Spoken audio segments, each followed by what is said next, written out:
इमाद इन particular की अगर हम बात करते हैं, इमाद मायूस हुए, वो मायूस हुए आपके सेटअप से। और बड़े क्रिकेटर, ये कोई नए क्रिकेटर नहीं है, पाकिस्तान की क्रिकेटिंग हिस्ट्री में देखें बड़ा बड़ा प्लेयर छोड़ के चला गया। क्यों? बिकॉज आपका सिस्टम ही इस तरह गंदा सिस्टम है, आपका फेवरेटिज्म का सिस्टम है।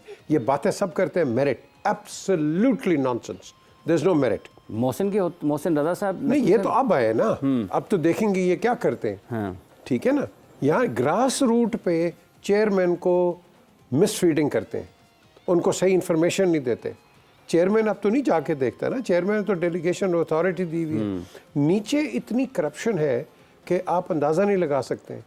वो ये बोगस क्रिकेट क्लब्स इन्होंने बनाए, यू नो, हर किस्म के, सिर्फ किस लिए कि वोटिंग के अंदर आ जाए और यू नो बोर्ड के अंदर इनको कहीं जगह मिल जाए। ये इसको ख़त्म करो आप।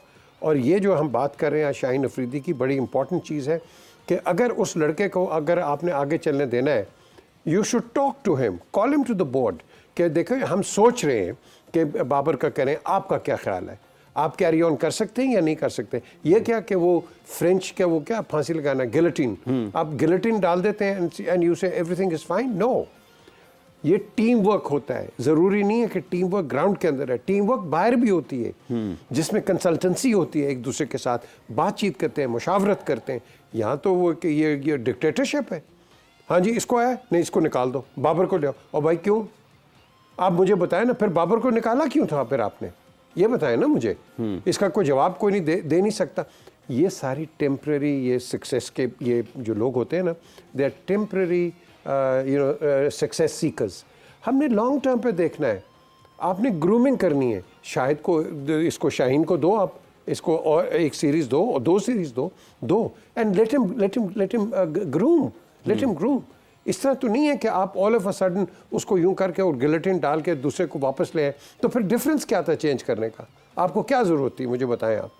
ये क्रिकेट का बेड़ागर कर रहे हैं and I think Mohsin Naqvi should get sound advice कि he has not got the right people, you know, जो कि बोर्ड को यू नो जो उनको गाइड करें। This has to take place. Merit means merit, it doesn't mean anything आपका else. ये मानना है कि ये वाले जो मशवरे हैं कि फौरी तौर पर एक ही सीरीज़ के बाद कप्तान की तब्दीली और जिसको बदला जा रहा है उससे किसी किस्म की मुशावरत का ना होना, जो कि अब तक की इतलात यही है कि मुशावरत नहीं हुई है, और उसके साथ साथ कि अगर आपने किसी को 5 मैचेस के बाद हटा देना है, ये सारे तबाही वाले फैसले हैं। तबाही, ये महा तबाही वाले फैसले। आप लोगों के, लड़कों के मोराल ख़त्म कर देंगे, टीम में फैक्शंस बन जाएंगे, ग्रुपिंग बन जाएगी। और ग्रुपिंग जब बनेगी तो फिर आप देख लें कि आपकी किसी टीम में भी ग्रुपिंग बन जाए, टीम का हाल देख लो क्या होता है। एक ज़माने में वेस्ट इंडीज़ की भी बन गई थी, नीचे चली गई थी वो। और ये ग्रुपिंग आपने इंग्लैंड की टीम का भी देखा है, ग्रुपिंग बन जाती हैं, बिल्कुल बनती हैं, इसमें कोई दो राय नहीं। और हमें ज्वाइन किया जिस पर वीडियो लिंक पर senior sports journalist, anchor person जनाब मिर्ज़ा इकबाल बेग साहब ने। मिर्ज़ा साहब अस्सलाम वालेकुम। वालेकुम अस्सलाम। हाफिज इमरान आपको भी और पीजे मीर को भी वालेकुम अस्सलाम। बहुत शुक्रिया बेग साहब। ये हालात किधर जा रहे हैं पाकिस्तान में क्रिकेट के? 5 ही मैचेस के बाद शाहीन अफरीदी की कप्तानी बदली जा रही है और बाबर आजम को दोबारा कप्तान बनाने की इतलात, मतलब अब तो यूँ महसूस हो रहा है कि शायद ऐलान होना बाकी है। आपको लगता है वाकई पीजे साहब ने कहा है इससे तो हो सकता है कि आपकी टीम में ग्रोहबंदी हो जाए? देखें, मेरे ख्याल में मोहसिन नकवी साहब जब आए थे हम समझ रहे थे कि उनको जो एडवाइस करने वाले लोग अच्छे होंगे, लेकिन जब वहाब रियाज जैसे लोग उनको एडवाइस करेंगे जो 1-1.5 साल पहले खुद पूछते थे लोगों से कि मैं पाकिस्तानी टीम में आऊँगा या नहीं आऊँगा, और फिर कप्तान की तब्दीली रात गए तक इजलास जारी रहा जिसमें मशवरा होता रहा। कौन सा ऐसा ये बड़ा मुश्किल मामला है जिसको सुलझाने की इतनी कोशिश की जा रही है कि 2.5 घंटे का इजलास हो रहा है। और आप देखेंगे इस सिलेक्शन कमेटी में अब्दुल रज़ाक है जो कि बाबर आजम के खिलाफ बोलते रहे, मोहम्मद यूसुफ अभी चुप है, वो भी पीसीबी की पॉलिसियों पर तनकीद करते रहे, लेकिन जब वो बैटिंग कोच बन गए तो वो खामोश हो गए। ये हो क्या रहा है? अगर आप 5 मैचों की कप्तानी के बाद एक को हटाते हैं, स्टेबिलिटी नहीं आएगी पाकिस्तान क्रिकेट टीम में। और जिस तरह के फैसले हो रहे हैं, अब आप देखें ना, बिलाल अफजल साहब को सिलेक्शन कमेटी में शामिल कर लिया गया, रात को वो भी वहां मौजूद थे। उनका क्रिकेट का क्या बैकग्राउंड है आप मुझे बताएं? उनका ये बैकग्राउंड है कि वो एक मीडिया टाइकून के करीबी अजीज है, रिश्तेदार है। तो भाई हो क्या रहा है पाकिस्तान क्रिकेट में? हम तो समझ रहे थे कि मोहसिन नकवी साहब जो है वो बेहतरी की तरफ जाएंगे, निगरान वजीर आला पंजाब रह चुके हैं, एक अच्छे एडमिनिस्ट्रेटर हैं, कई टेलीविजन चैनल चला रहे हैं, लेकिन अब जो सूरत हाल बन रही है कि मशावरत हो रही, कब से मशावरत हो रही है, सबको सूली पे लटकाया हुआ है, आखिर कब ऐलान होगा? कौन सा ऐसा मुश्किल काम है कि कप्तान के ऐलान में ताखीर हो रही है? जो आपने फैसला करना है कर ले आप फैसला। आपके जो मुशीर जो मशवरे दे रहे हैं वो किस तरह के मशवरे दे रहे हैं मेरी तो समझ में नहीं आ रहा। और पाकिस्तान क्रिकेट जो है इससे गैर यकीनी सूरत हाल की वजह से टीम की कारकर्दगी पर भी असर होगा इमरान। और जिस तरीके से आप देखें कि गैर मुल्की कोचेस के हवाले से सुनने में आ रहा है कि उनके एक मुशीर मशवरा दे रहे हैं कि टेस्ट का अलग कोच होना चाहिए और वाइट बॉल क्रिकेट का अलग कोच होना चाहिए। कौन ये वो लोग हैं कि जो मतलब जब इनके हाथ में इख्तिदार आ गया है, ये वो लोग हैं कि जिनके हाथ में ताकत आ गई तो वो गलत मशवरे दे रहे हैं। मैं समझता हूँ इन्होंने पाकिस्तान क्रिकेट को सर्व किया है, इन्हें पाकिस्तान क्रिकेट को तबाही के दहाने पर ले जाने के बजाय दुरुस्त मशवरे देने चाहिए मोहसिन नकवी बेग साहब। ये जो कप्तानी वाला मामला उठा है, इसके पीछे आपको क्या वजह क्या नज़र आती है? मतलब 5 मैचेस के बाद अगर किसी को आप हटा देंगे कप्तानी से तो वो खिलाड़ी आपकी टीम का सबसे अहम गेंदबाज भी है, और फिर आप उससे कप्तानी ले लेंगे इस अंदाज में, जो इतलात अब तक है कि शायद उनसे तो कुछ पूछ भी नहीं रहा कि आपको हम हटा रहे हैं या नहीं हटा रहे हैं। तो इसके पीछे वजह क्या है आपके ख्याल में? इसकी बुनियादी वजह यह है कि ज़का अशरफ साहब ने शाहीन शाह अफरीदी को कप्तान बनाया था। अब ज़का अशरफ साहब का सही था गलत था जो भी फैसला था, अब उसके बाद जब भी कोई नया आता है, इमरान आप भी इतने अरसे से क्रिकेट कवर कर रहे हैं कि जब भी कोई नया आता है वो कोई ना कोई नई चीज करने की कोशिश करता है। अभी चलने दें, 1 जून से T20 वर्ल्ड कप हो रहा है, पाकिस्तान की 2 इंपॉर्टेंट सीरीज है, न्यूजीलैंड चले कमजोर टीम आएगी कोई बात नहीं, इंग्लैंड है, फिर आयरलैंड भी निस्बतन कमजोर है।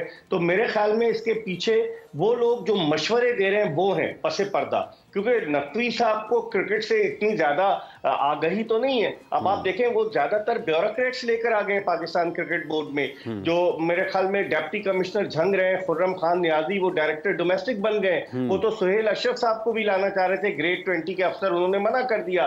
उसके अलावा 2 पुलिस अफसरान को भी ले आए हैं, रफीउल्लाह साहब जो PID डिपार्टमेंट के थे उनको भी ले आए हैं, बिलाल अफजल को भी ले आए हैं। तो इस तरह के फैसले लोग देख रहे हैं, उनकी एक अपनी रेपुटेशन बन गई थी नकवी साहब की, लेकिन इस तरह के फैसलों से वो रेपुटेशन खराब हो जाएगी।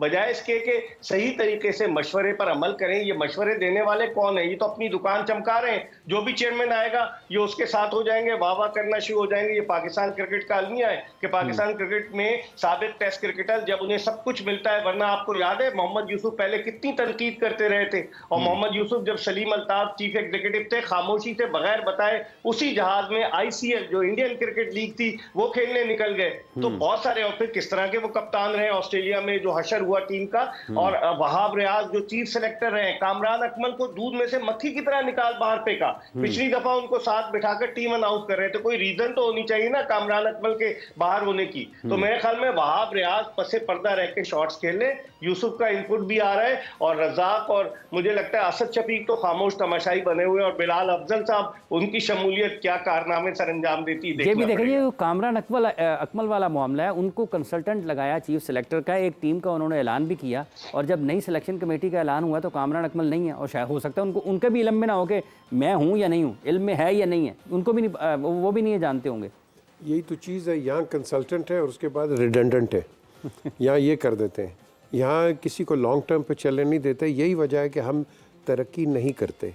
देखो, डेलीगेशन ऑफ अथॉरिटी आपने किसी को दी है ना, तो आप उसको ट्राई करने दो। आप इमीडिएटली, जैसे मैंने पहले कहा है, बार बार कहता हूँ, हमारे पास कोई फ्रेंचाइज नहीं है कि हर मैच हम जीतेंगे। आपने जो करना है प्लान लंबा, वो आपने अपने आप को रीबिल्ड करना है। आप बातें बड़ी करते हैं कि क्लब क्रिकेट पे ये हो गया, डोमेस्टिक में ये हो गया, कख भी नहीं हुआ। क्या करते हैं आप? कभी डोमेस्टिक क्रिकेट के नाम चेंज कर देते हैं, कभी कुछ कर देते हैं, and you keep on experimenting. तो ये एक्सपेरिमेंट्स आप कब तक करोगे यार? कब तक अपना इंफ्रास्ट्रक्चर? ब्यूरोक्रेट्स को लाए हैं नकवी साहब, आपको लगता है? बेग साहब का तो मानना है कि ये कोई इतनी अच्छी मूव नहीं है।